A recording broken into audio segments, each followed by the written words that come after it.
Hello everyone, यहाँ हम question number 1 देखने वाले हैं। वैदिक काल में सबसे महत्वपूर्ण अनाज की कौन सी फसल उगाई जाती थी, ये आपसे पूछा गया है। तो इसका आंसर आपका हो जाएगा जौ।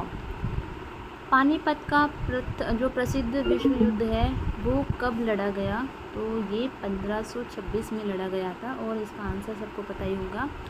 जलियांवाला बाग हत्याकांड कब हुआ था? तो ये 13 अप्रैल 1919 में हुआ था। संविधान सभा का गठन कब हुआ था? तो संविधान सभा का गठन हुआ था 1946 में। अगला प्रश्न है आपका, उत्तराखंड के पहले मुख्यमंत्री कौन थे? नित्यानंद स्वामी इसका सही उत्तर हो जाएगा। भारत में वर्तमान में कितने केंद्र शासित प्रदेश हैं? 8 इसका उत्तर हो जाएगा। अगला प्रश्न है आपका, पीली क्रांति निम्नलिखित में से किससे संबंधित है? तो ये तिलहन से संबंधित है। भारत के किस राज्य में गेहूं का सबसे अधिक उत्पादन होता है? यूपी इसका सही आंसर है। अगला प्रश्न है आपका 9, ऋषिकेश किस नदी के किनारे बसा हुआ है? तो गंगा नदी इसका सही उत्तर हो जाएगा। अगला है, किस नदी को बिहार का शोक कहा जाता है? कोसी नदी इसका सही उत्तर हो जाएगा। क्वेश्चन नंबर 11 है, निम्नलिखित में से कौन सा हमारा मौलिक अधिकार नहीं है? तो समानता का अधिकार है, शिक्षा का अधिकार है, धार्मिक स्वतंत्रता का अधिकार है, लेकिन सेवा का अधिकार हमारा मौलिक अधिकार नहीं है। राज्य सरकारों का संवैधानिक मुखिया कौन होता है? ये आपसे पूछा गया है। तो राज्य सरकारों का संवैधानिक मुखिया राज्यपाल होता है। अगला प्रश्न है आपका, फूलों की घाटी किस राज्य में? उत्तराखंड में है। निम्नलिखित में से भारत में 4 धाम यात्रा का भाग नहीं है? बद्रीनाथ, रामेश्वरम, वाराणसी या द्वारका। तो इसका जो सही उत्तर है वो है वाराणसी नहीं है। ठीक है, तो बद्रीनाथ है, रामेश्वरम है, द्वारका है। चौथा कौन सा है? अगर आपको पता है तो कमेंट करके ज़रूर बताएं। लोटस टेम्पल दिल्ली में है। उसके बाद जो है आपका क्वेश्चन नंबर 16 है, असम का लोक नृत्य है। तो असम का लोक नृत्य बिहू है। क्वेश्चन नंबर 17 की बात करूँ, फिलॉसफी शब्द की उत्पत्ति हुई है। फिलॉसफी शब्द फिला और सोफिया से हुई है, यानी बी ऑप्शन सही हो जाएगा। सर्वे ऑफ इंडिया का मुख्यालय कहाँ पर है? तो ये DDN देहरादून में है। योगात्मक मूल्यांकन जो समीटिव असेसमेंट होता है वो कब किया जाता है? ये आपसे पूछा गया है। तो ये सत्र के एंड में किया जाता है। ठीक है, जो फॉर्मेटिव असेसमेंट होता है वो ड्यूरिंग सेशन किया जाता है, और ये जो समीटिव इवैल्यूएशन होता है ये at the end of session किया जाता है। ओके, क्वेश्चन नंबर 20 है, बच्चों की शिक्षा का पहला स्कूल किसे कहा गया है? तो वो परिवार को कहा गया है, और ये क्वेश्चन कई बार पूछा जाता है। नई शिक्षा नीति के अध्यक्ष कौन हैं? के कस्तूरी रंगन। शिक्षा नीति 2020 के अनुसार शिक्षा का ढांचा क्या है? 5+3+3+4, ये सभी को पता है। अब उसके बाद हल कीजिए। तो अगर आप इसे हल करेंगे तो आपका जो आंसर आ जाएगा वो ये डी वाला ऑप्शन सही हो जाएगा। 0, 0, 4, 10, 5 और 5 का औसत क्या होगा, ये आपसे पूछा गया है। तो 4 इसका सही आंसर हो जाएगा। अब ये समीकरण दिया हुआ है, इसमें x का मान आपको पता करना है। तो इसको सॉल्व करने पर x का मान आपका जो है 3 आ जाएगा। 120 का 90% होगा, कितना होगा? 90 कितना प्रतिशत? 90 होगा, तो 75% का सही आंसर हो जाएगा। पहली 10 विषम संख्याओं का औसत होता है, तो कितना होता है? 10। उसके बाद है आपका क्वेश्चन नंबर 28, हल कीजिए। ये बॉडमास वाले कॉन्टेस्ट पे चलते हैं ये। तो 28 का आंसर आपका 37 हो जाएगा। बहुत इजी है, आप इनको इजीली सॉल्व कर लेंगे। सही विकल्प का चुनाव कर श्रृंखला को पूरा कीजिए। नंबर सीरीज है ये, 65 आ जाएगा आंसर। यदि किसी विशेष कोड में नोएडा को OPJEB लिखा जाता है, और ये सिंपल सा है, देखो N14 पे आता है, O15 पे आता है, O15 पे आता है, एक नंबर आगे बढ़ाना है। तो D अगर 4 पे है तो E5 आ जाएगा। ठीक है, और E5 पे है तो 6 नंबर पे F होता है, एक नंबर आपको आगे बढ़ाना है। तो इसका जो आंसर हो जाएगा वो हो जाएगा EFMIJ। प्रस्तुत श्रृंखला में रिक्त स्थान की जगह क्या आएगा, ये आपको बताना है। तो 121 आएगा। किसी विशेष कोड में पिंक को ये लिखा जाता है, इनका नंबर है P16 पे नंबर आता है, I9 पे आता है, N14 पे आता है, वही नंबर है। तो रेड को क्या कहेंगे? तो R18 पे आता है, और E5 पे आता है, D4 पे आता है। तो 18, 5, 4 आंसर आ जाएगा आपका। यदि पिछले कल से एक दिन पहले शनिवार था तो कल के बाद कौन सा दिन होगा, ये आपसे पूछा गया है। तो होगा आपका बुधवार। विश्व पर्यावरण दिवस 5 जून को मनाया जाता है। भारत के मुख्य न्यायाधीश कौन है? तो ये जिस टाइम का पेपर है उस टाइम DY चंद्रचूड़ थे। अभी रिसेंटली शपथ ली है हमारे 92 जो मुख्य न्यायाधीश हैं। अगर आप लोगों को पता है और तो कमेंट करके ज़रूर बताएं उनका नाम। भारत में कुल कितने उच्च न्यायालय हैं? तो भारत में कुल 25 उच्च न्यायालय हैं। भारत की सबसे मीठे पानी की झील का क्या नाम है? वुलर झील है। वुलर झील कहाँ पे? ये कमेंट करके बताइए। कर्नाटक के मुख्यमंत्री कौन है? याद सिद्धरमैया। अगला है भारत के खेल मंत्री कौन है? अनुराग ठाकुर। उसके बाद है माउंट एवरेस्ट पर चढ़ने वाली प्रथम महिला का नाम, तो बछेंद्री पाल है उनका नाम। अगला प्रश्न है रॉक गार्डन, ये चंडीगढ़ में है, जो नेकचंद नाम है जिन्होंने बनवाया था। केदारनाथ मंदिर किस भगवान से रिलेटेड है? भोले बाबा से रिलेटेड है, जिनको मैं बहुत मानती हूँ। उत्तराखंड मुक्त विश्वविद्यालय का मुख्यालय कहाँ स्थित है? तो ये हल्द्वानी में है। उसके बाद आपका अगला प्रश्न है द एग्ज़ाम वॉरियर्स, तो नरेंद्र मोदी जी ने लिखी है बुक ये वाली। स्वतंत्र भारत के किसी राज्य की पहली महिला गवर्नर कौन थी? ये आपसे पूछा गया है। श्रीमती सरोजिनी नायडू इसका सही आंसर हो जाएगा। कौन सी नदी उत्तराखंड में नहीं बहती?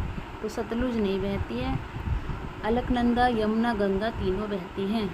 उसके बाद है आपका विंग्स ऑफ फायर किसकी आत्मकथा है? और एंट्रेंस में पूछा जाने वाला सबसे ज़्यादा पूछने जाने वाला क्वेश्चन है। APJ अब्दुल कलाम इसका सही आंसर हो जाएगा। संतोष ट्रॉफी किस खेल से संबंधित है? ये आपसे पूछा गया है। संतोष ट्रॉफी जो है फुटबॉल से संबंधित है। मुंशी प्रेमचंद जी का दूसरा उपनाम क्या था? नवाब राय। ठीक है। अगला है आपका रविंद्रनाथ टैगोर को किस वर्ष साहित्य के लिए नोबेल पुरस्कार मिला? 1913 में मिला था गीतांजलि के लिए। क्वेश्चन नंबर 51 है बच्चों में अंधापन आमतौर पर उनके सामाजिक विकास को कैसे प्रभावित करता है? जो बच्चों में अंधापन है वो उनके सामाजिक विकास को कैसे इफ़ेक्ट करता है, ये आपसे पूछा गया है। वे मजबूत सामाजिक जो संबंध विकसित करते हैं। अदृश्य संकेतों के कारण उन्हें सामाजिक संपर्क में चुनौतियों का सामना करना पड़ता है। वे दृष्टिवान बच्चों की तुलना में अधिक सामाजिक रूप से सक्रिय होते हैं। उनके पास कोई सामाजिक विकास के मुद्दे नहीं होते हैं। तो देखो सारे ऑप्शंस पढ़ने के बाद बी वाला ऑप्शन हमें सही लग रहा है, तो बी ऑप्शन हो जाएगा। RPWD एक्ट 2016 का जो एक्ट आया था उससे क्या तात्पर्य है? फुल फॉर्म बेसिकली आपसे पूछी गई है, तो इसका जो आंसर हो जाएगा वो हो जाएगा rights of person with disability act. ISL क्या है? तो इसकी जो फुल फॉर्म है वो है इंडियन साइन लैंग्वेज। दृष्टिबाधित बच्चों में एक आम डर क्या हो सकता है? दृष्टिबाधित बच्चे होते हैं उनमें एक आम डर होता है अपने परिवेश के बारे में अनिश्चितता के कारण नए वातावरण का डर। 55 में दृष्टिबाधित बच्चों द्वारा अनुभव किए जाने वाला सामान्य मनोवैज्ञानिक प्रभाव क्या है? तो अलगाव की भावना कहीं ना कहीं उनके मन में रहती है। डिसकैलकुलिया LD के संबंधित है। तो कैलकुलिया मतलब कैलकुलेशन, कैलकुलेटर ऐसे याद कर लो, ये गणित कौशल से संबंधित है। डैश दृष्टिहीनों के लिए गतिशील उपकरण नहीं है। तो जो बज क्लिप है, सफ़ेद छड़ी है, स्मार्टफोन है, ये सारे दृष्टिहीन जो बच्चे होते हैं उनके लिए या लोगों के लिए जो गतिशील उपकरण है मतलब चलने वाला, ठीक है। लेकिन जो टेलर फ्रेम है वो नहीं है, तो उसका भी ऑप्शन सही हो जाएगा। डैश एक छिपी हुई अक्षमता है। तो जो हमारी लर्निंग डिसेबिलिटी होती है वो एक छिपी हुई डिसेबिलिटी होती है जो काफ़ी टाइम बाद या ऑब्ज़र्व करने के बाद हमारे सामने आती है। विशेष शिक्षक प्रदान करते हैं, जो विशेष शिक्षक होते हैं तो वो विशेष सेवाएं प्रदान करते हैं। ऑटिज़म से पीड़ित बच्चों को निम्न में से क्या समस्या हो सकती है? तो जो ऑटिज़म से बच्चे पीड़ित होते हैं उन्हें सामाजिक संपर्क में भी प्रॉब्लम होती है, संचार में भी, कम्युनिकेशन में भी, और उनका जो बिहेवियर पैटर्न होता है उसमें भी। तो उपरोक्त सभी इसका सही आंसर हो जाएगा। क्वेश्चन नंबर 61 है भारतीय पुनर्वास परिषद का कार्यालय है। RCI का जो कार्यालय है वो नई दिल्ली में है। ये पूछा जाता है कई बार आपसे। नैदानिक मनोवैज्ञानिक कार्यक्रम डैश द्वारा किया जाता है। तो नैदानिक मनोविज्ञान कार्यक्रम जो है वो RCI के द्वारा किया जाता है। अभी आप लोग एक नोटबुक उठाइए और इन सब की फुल फॉर्म्स भी लिख लीजिए और उसको याद कर लीजिए। विकलांग व्यक्तियों का अंतर्राष्ट्रीय दिवस कब मनाया जाता है? 3 दिसंबर को मनाया जाता है। कई बार इसकी थीम भी पूछ लेते हैं, तो 2024 की थीम याद कर लेना। National institute for locomotor disability स्थित है। तो ये कहाँ पर है, ये आपसे पूछा गया है, तो ये आपका है कोलकाता में। अगला प्रश्न है आपका, संवेदी विकलांगता में प्रमुख रूप से शामिल है, जो संवेदी विकलांगता है उसके अंदर प्रमुख रूप से शामिल है, ये आपसे पूछा गया है। तो उसके अंदर श्रवण हानि और दृश्य विकलांगता जो है शामिल है। विकलांग व्यक्तियों के साथ किस प्रकार का व्यवहार वांछित है, जो विकलांग व्यक्ति होते हैं उनके साथ किस तरह के व्यवहार के अंदर, तो एम्पैथी का। देखो एम्पैथी मतलब होता है अपने आप को उसकी जगह रख के देखना, तो उस भावना को हम एम्पैथी की फीलिंग या फिर समानुभूति बोलते हैं। राष्ट्रीय शिक्षा नीति 2020 बढ़ावा देता है, तो किसे बढ़ावा देता है, तो ये समावेशी शिक्षा को बढ़ावा देता है। विकलांगता है एक, जो विकलांगता है वो एक स्थिति होती है, ना बीमारी है ना तनाव संकट है, वो एक कंडीशन होती है। बेंचमार्क विकलांगता वाले व्यक्ति का अर्थ है 40% या इससे अधिक विकलांगता। देखो जब बच्चे का या किसी बड़े आदमी का सर्टिफिकेट बनता है तो उसको बोला जाता है कि आपकी इतने % विकलांगता मिनिमम, या इससे मतलब मिनिमम 40% है, बाकी तो कितनी भी हो सकती है, अगर है तो ये आपका जो बेंचमार्क विकलांगता बोलते हैं। देखो 10% 12% तो सब होते ही हैं, लेकिन जो सर्टिफिकेट बनता है जो बाद में पेंशन वगैरह भी आती है तो वो 40% जो है मांगा जाता है। 70 है, यूनिवर्सल डिज़ाइन किया गया है, जो किसके लिए डिज़ाइन किया गया है, तो ये सभी लोगों के लिए, विकलांग व्यक्ति के लिए, खराब शैक्षणिक कौशल पाने के लिए, बेंचमार्क विकलांगता वाले व्यक्ति के लिए, सभी के लिए जाएगा। उसके बाद हमारे हिंदी के क्वेश्चन हैं, कुछ इंग्लिश के हैं। भाषा के लिखित रूप में बात बताते हैं, तो लिखकर बात बताते हैं, हमें सभी को पता है। भारत की राष्ट्रीय भाषा इनमें से कोई नहीं है, ठीक है, हम हिंदी टिक कर देते हैं जबकि ऐसा नहीं है। उसके बाद है व्याकरण भाषा के बताता है, जो व्याकरण है वो भाषा के क्या बताता है, नियम भी बताता है और काम भी बताता है, तो ए और भी दोनों हो जाएगा। पुष्प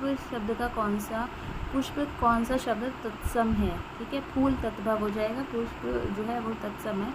क वर्ग का उच्चारण स्थान है, कंठ है, क से ठीक है, कंठ है, से याद कर लो इसको। इंग्लिश के क्वेश्चंस हैं, आई डैश कोल्ड, तो इसमें आ जाएगा I had cold. Dash car is very old fashioned, तो इसमें आएगा मयंक्स कार इज़ वेरी, मयंक की जो कार है वो बहुत ही ओल्ड फैशन है। I speak English but he, तो क्या आएगा, does not speak. Nowadays everyone dash internet, nowadays everyone uses internet. Dash there anybody in the room, is there anybody in the room. उसके बाद आपका है क्वेश्चन नंबर 81, गांधी जी द्वारा असहयोग आंदोलन वापस लेने में निम्नलिखित में से कौन सा कारण था, तो कौन सा कारण था, चौराचारी कांड। कब हुआ था, अगर किसी को पता है तो कमेंट सेक्शन में कमेंट करके बताएं। 12 मार्च 1930 को महात्मा गांधी ने अपना प्रसिद्ध नमक मार्च कहाँ से शुरू किया था, साबरमती आश्रम से। उसके बाद है इटालियंस ने वुड ब्लॉक प्रिंटिंग की तकनीक कहाँ से प्राप्त की थी, तो ये चाइना इसका सही आंसर हो जाएगा। क्वेश्चन नंबर 84 है, श्री वल्लभ भाई पटेल का पूरा नाम क्या था, श्री वल्लभ भाई पटेल का नाम वल्लभ भाई झावेरी भाई पटेल था। इनको हम भारत के लौह पुरुष के नाम से भी जानते हैं। विदेशी मुद्रा द्वारा निर्धारित किया जाता है, तो विदेशी मुद्रा द्वारा विदेशी मुद्रा बाजार में मांग और आपूर्ति को निर्धारित किया जाता है। 86 है, ये आपके जो हैं साइंस के मैथ्स के क्वेश्चंस हैं इसके अंदर, तो 10 वोल्ट की बैटरी, ये क्वेश्चंस हैं, ठीक है, और ये साइन किस चीज़ का है, आई थिंक बैटरी, हाँ बैटरी का ही होगा, है ना। 10 वोल्ट की बैटरी बैटरी के प्रतिरोध के माध्यम से 2000 सी आवेश वहन करती है, 10 सेकेंड में किया गया कार्य होगा, तो ये आपसे पूछा गया है, तो इसका जो है बी ऑप्शन हो जाएगा। उसके बाद है बहुकोशिकीय सूक्ष्म जीव के उदाहरण हैं, तो बहुकोशिकीय सूक्ष्म जीव के उदाहरण है आपका शैवाल और कवक। जैम और अचार में प्रयुक्त होने वाला सामान्य परिरक्षक है, तो इसमें है आपका सोडियम बेंजोइड। सूक्ष्म जीवों से प्राप्त कुछ दवाओं का उपयोग रोग पैदा करने वाले सूक्ष्म जीवों को मारने या उनके विकास को रोकने के लिए किया जाता है। ऐसी दवाओं को क्या कहा जाता है, ऐसी दवा को हम लोग एंटीबायोटिक दवाएं कहते हैं। क्वेश्चन नंबर 90 है, यदि किसी वस्तु का विस्थापन समय के समानुपाती होता है तो वस्तु किसके साथ है, ये आपसे पूछा है, तो समान त्वरण के साथ होगी वस्तु। गति अदिश राशि है और वेग जो है वो सदिश है। इसके बाद अगला प्रश्न है आपका, पाई का पूरा मान 22/7 होता है। दो भिन्न अपरिमेय संख्याओं का गुणनफल तर्कहीन होता है। अगला है, जब किसी संख्या को 7 से विभाजित किया जाता है तो उसका शेष हमेशा 7 से कम होगा। निम्नलिखित में से कौन सा रेखांकन निर्धारित नहीं किया जा सकता? तो औसत निर्धारित नहीं किया जा सकता है। 3 पासों को एक साथ फेंकने की कुल संभावनाएं हैं, तो कुल संभावनाएं हैं 216। अगला प्रश्न है, गृह की सतह से किसी वस्तु का पलायन वेग वस्तु के द्रव्यमान पर निर्भर नहीं करता। तो ये बात जो है वो है सत्य है। 98 है, हाइड्रोकार्बन तत्व डैश के साथ कार्बनिक यौगिक है। तो हाइड्रोकार्बन तत्व हाइड्रोजन और कार्बन दोनों के साथ जो है कार्बनिक यौगिक है। क्वेश्चन नंबर 99 है, निम्नलिखित में से कौन सा कार्बनिक यौगिकों को सबसे सरल सदस्य है? तो इसका आंसर है आपका डी ऑप्शन, मेथनॉल। इसके बाद हमारा लास्ट क्वेश्चन है, न्यूटन का तीसरा नियम तब लागू होता है जब वस्तु विश्राम की अवस्था में या गतिशील हो। ठीक है।